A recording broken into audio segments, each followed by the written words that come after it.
สถานการณ์วันนี้หนาวฮอตคิวจะแล้วนางแองโจพามาไปซักยาวัคซีนปีละเข็มดอลลาร์ซักแล้วเดือนแล้วนี้วันนี้ฮอตคิวแองโจนะไป let's go let's go เข็มใหญ่ๆเข็มใหญ่ๆเนาะดอลลาร์ถ่ายอยู่ในรูเด้อจักหน่อยแองโจมาหานางแองโจนางขี้อ้อนพุ่นน่ะ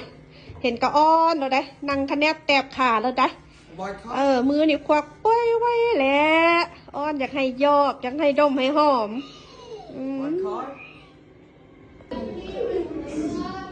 มือนี่คิวยาวได้คิวยาวได้หลายได้มือนี่นู่นทั้งหมาทั้งแมว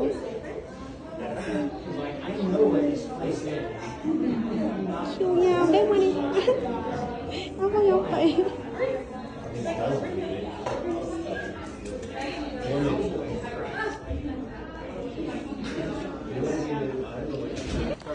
โอ้เรียบร้อยแล้วก็ห้องเดี๋ยว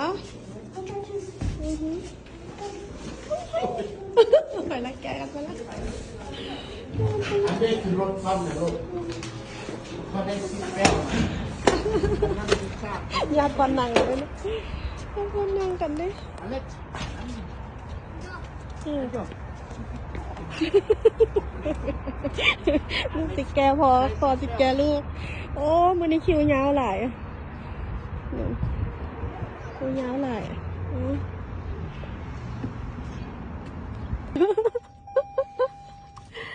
sit down good girl โอ้ยนางสาวแองโจโตใหญ่หลายเข้าวัคซีนกับแพงตัวน้อยๆเขามีแต่50นึงพวกเจ้าละ$70นุ่นหุ่นมึงหนาใหญ่หนา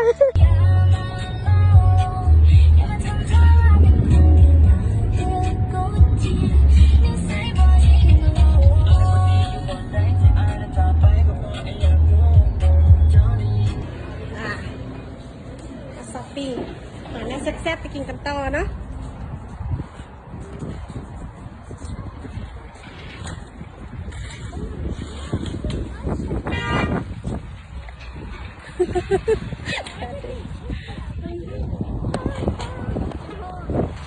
แดดเป๊ะๆฝนสองพอลูกนั่น